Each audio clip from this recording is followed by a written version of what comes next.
So strap in, ladies and gentlemen, because Overwatch 2 has a new freaking hero, and his name is Lifeweaver, and he's a support, and I love him already. All right, so new Overwatch 2 support hero, Lifeweaver revealed ahead of Season 4. Let's go. So we saw in the little cherry blossom earlier on Twitter. Sci-Fi Drew Lifeweaver is the latest support hero in Blizzard's FPS game with a complex kit of burst healing, control abilities, and a positive attitude. Bro, that's me. Control abilities, though? May? Positive attitude? Right? I'm positive. I'm a positive guy, right? All right, next Overwatch 2 hero is Lifeweaver, a ranged healer with a massive amount of utility under his belt, otherwise known as, I'm going to butcher this, Neuron Prexamani. That sounds kind of right. The plant-based pansexual is the first Thai hero to enter the multiplayer game. Blizzard has been teasing a support hero for Overwatch 2, Season 4 for some time. They had an opportunity to learn about Lifeweaver in an interview with the Overwatch team ahead of his dazzling debut. Dazzling. Lifeweaver has a number of inspirations behind his design, including World of Warcraft's ever-popular Druid. The bigger inspiration of this character is the mandala shape, says senior character technical artist. Bro, they're challenging me. Hold on, I got this. Chanlawat Thamawan. You had initially pitched a tie here to the character concept team, from his clothes to his I can't read English. Iconography. Lifeweaver's design is a stunning celebration of Thai culture, and his debut in the FPS game even coincides with Thai New Year. Awesome, let's go. He's truly a support character and personality, remarks lead narrative designer. Bro, no. That's the lead narrative designer, chat. Pointing to Lifeweaver's warm and reasonable. Where's the freaking just like John Smith? Naturally promotes team inclusivity. The source of this healing power is his own invention, BioLite, a miraculous regenerative technology that he developed in order to help the sick and wounded he met on his travels. According to lead hero designer Alec Dawson, thank God. Designing new heroes in Overwatch 2 comes to one question. Does the kit bring something refreshing that is going to engage players in a different way than any other hero has before? Lifeweaver's kit does exactly that, including abilities that manipulate the positions of both enemies and allies, in clutch moments. His pedal platform ability generates a pressure-sensitive platform that ascends when stepped on by heroes on both teams. So it seems like you deploy it, and then if anybody steps on it, it immediately lifts up, while his Life Grip ability shields a targeted ally and pulls them to his position. His Life Grip. So Life Grip. Oh, wow. Oh, wow. This is going to be so trolly, dude. This is going to be trolly. His Life Grip ability shields a targeted ally and then pulls them to his position. So that means you can now pull your allies to you, which sounds cool. Okay. Which sounds cool until you realize this person literally can literally pull friendlies around, which means that if you got a Lifeweaver that's just a piece of shit, dude, and wants to just absolutely cuck you, straight up, you're dead-eyeing, he's gonna pull you. You got a Pharah that's barraging, pull him. Reinhardt about to shatter, pull him. Like he's going in for shatter kills, pull him. Like you can literally troll so hard on Lifeweaver. That's gonna be bad. We'll see how that changes. I don't know if I like this, pulls them to his position. That's going to be bad, dude. It's going to be really bad. Lifeweaver's control abilities open up a whole host of new strategies when you're in the thick of it, but the core of his kit remains his regenerative healing blossom. The aim was to create another support hero that didn't rely on aim skill. Alec Dawson clarifies. Lifeweaver is designed for players that care a bit more about their own positioning, their game sense, which is, that's kind of like May, but May's got some, May still takes accuracy, Chad. Those are the skills they check on more than necessarily aim skill, which I'm down with that. That's Overwatch. Overwatch, that's kind of what Overwatch is. It's still a MOBA FPS. So I'm kind of down with that. Sure. Why not? While Lifeweaver is a main healer at heart, his Thorn Volley serves as an alternate primary fire that can kick out a respectable amount of damage to ward off aggressors. It sounds similar to Kiriko's kunai knives, probably just in a different fashion. Probably is going to be projectile.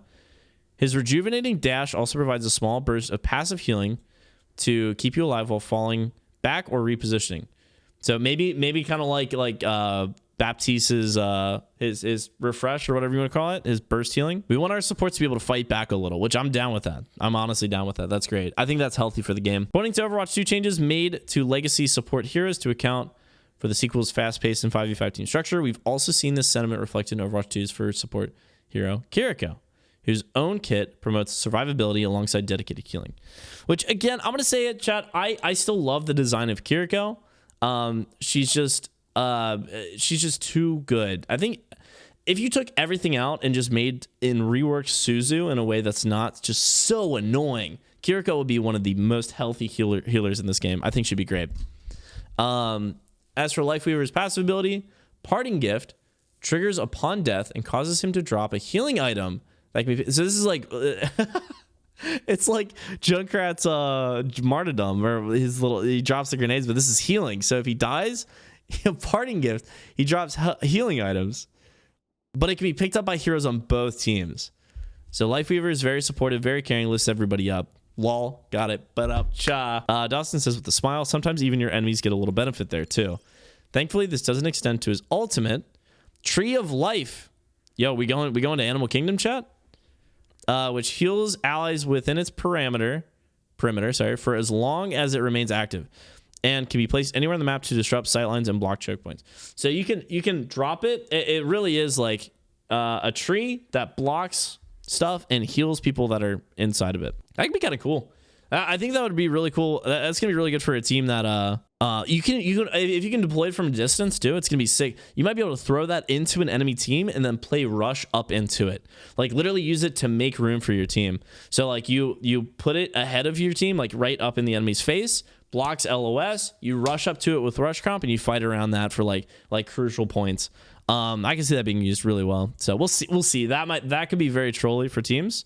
This is dangerous in the fact that it might be very OP, but fortunately that could be easily fixed by just reducing the amount of healing that it does and just making it more of a permanent structure that blocks. So I'm kind of down with that. We'll see how that plays out though.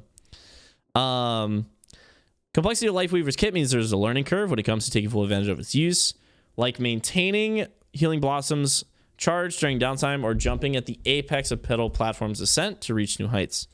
Throughout all our testing, Lifeweaver is one of the harder heroes to really get the hang of, which I'm down for. Kind of reminds me of Wrecking Ball if they're really going to say that that's one of those things.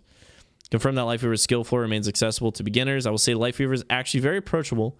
It'll take some time to master Lifeweaver, which we're totally down for. 100 games on Lifeweaver, chat. We're doing it right when he comes out. Fellow alumni of the Vishkar Architect Academy, Lifeweaver's connection to Symmetra and Overwatch 2's lore is reflected in the gameplay as much as it is in voice lines. They're both light architects, so they can both spawn constructs. Teases. Yep. Yep. Their kit tends to work well together. Interesting. Symmetra's strength typically lies in her team synergy. We anticipate that their blossoming friendship will both heroes climb on Overwatch 2 tier list. I don't know how much of that is true on whether or not Symmetra and I think that's a stretch. I don't think it's going to be that. Like they're not going to be that synergistic. Like they'll probably be okay together, but it's not like Lucio and Ryan, you know. It's not like they're made for each other kind of thing. Just at least what I can tell from his kit so far. We'll see though. On the subject of team composition, Dawson points to Lifeweaver's ability to quickly reposition aggressive tank flankers like Genji or Reaper, while fellow burst healers like Honor or Baptiste can pick up the slack for Healing Blossom while it's charging or on cooldown. True to nature, we can also expect Lifeweaver to work well in pocket tactics. Pocket tactics. Okay. Like out-of-pocket tactics? What are we talking about here? Lifeweaver will be available to unlock via the Overwatch 2 Battle Pass over the course of the upcoming season. His kit has the potential to grant... So you're going to have to get him in the Battle Pass. His kit has the potential to grant the most grounded of heroes a chance of verticality, so be sure to brush up on Overwatch 2 maps ahead of his debut. Yeah, okay. All right, we got plenty of information, dude. We'll probably hear more of it tomorrow. Tuesday's like the big day for news drops. So I think this is kind of a teaser for tomorrow. Tomorrow's probably going to be the big day for Lifeweaver information. But I think overall, I mean, I'm excited. It's different. It's a little trolly, so we're going to see. We'll see.